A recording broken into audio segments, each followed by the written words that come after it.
I wanted to do a quick review on a book that I just finished recently called The Case for Christ by Lee Strobel. Uh, this is it right here. I'm not going to go into the details, at least not right now. Maybe I'll make some future videos about it.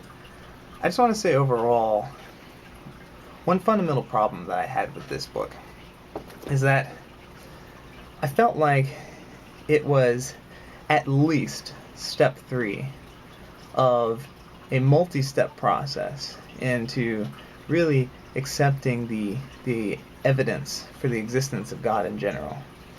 And the book is called Case for Christ, and you could say that Christ is just the Son of God, and it's not necessarily connected to the existence of God Himself.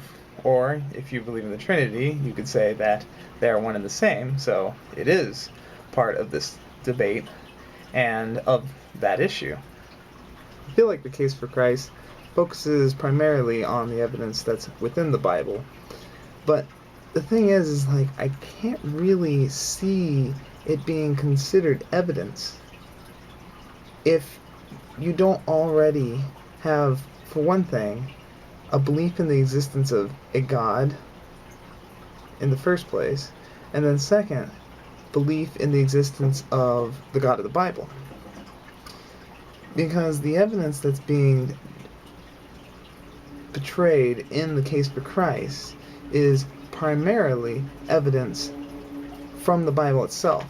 And if you don't already believe that God exists and God wrote the Bible, or at least divinely inspired it, then what do you have? You just have a book that's telling a bunch of elegant stories and really isn't any sort of external proof outside of itself.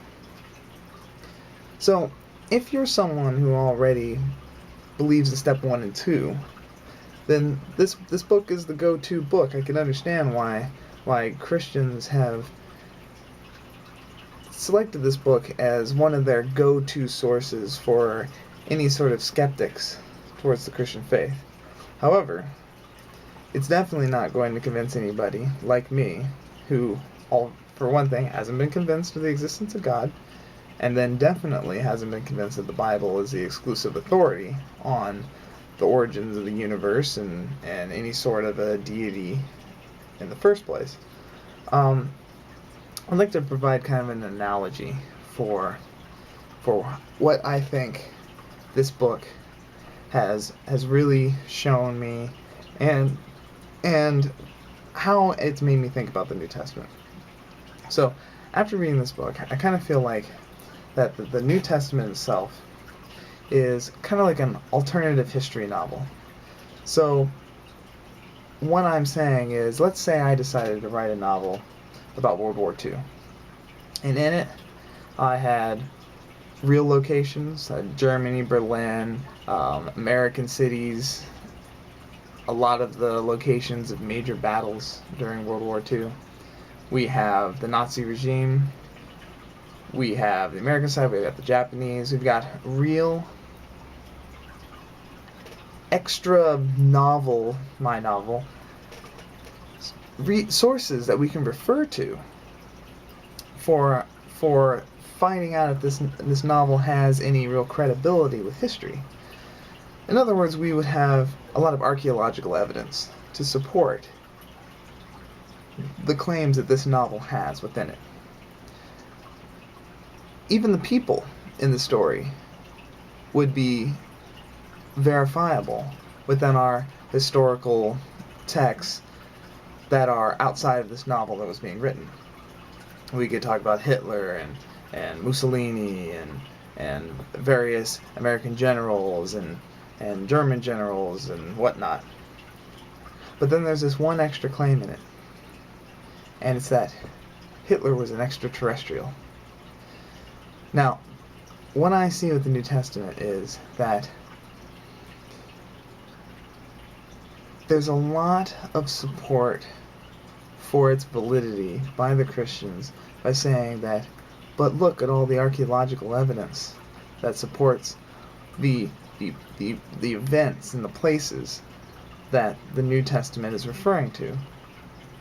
And these people the disciples, a lot of these witnesses that we read about in the New Testament, we can verify them with writings of other people during that time. Well, you can do the same thing with this World War II historical novel. I can verify the location of the cities. A lot of these cities will still exist. A lot of these countries still exist. And a lot of these people can be verified outside of this historical novel. But you can't prove or disprove that Hitler was an alien. Now, we can't prove or disprove Hitler was an alien, but the rest of the historical novel we can verify in many different ways. So does that automatically give the validity of the claim of Hitler being an alien a positive confirmation?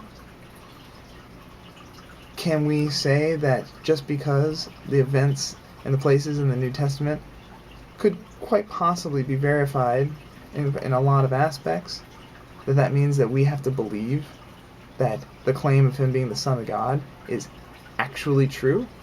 Or that the people that wrote the Bible may have actually just thought it was true, just as the Christians of today think that it was true, and they just genuinely believe that it was true.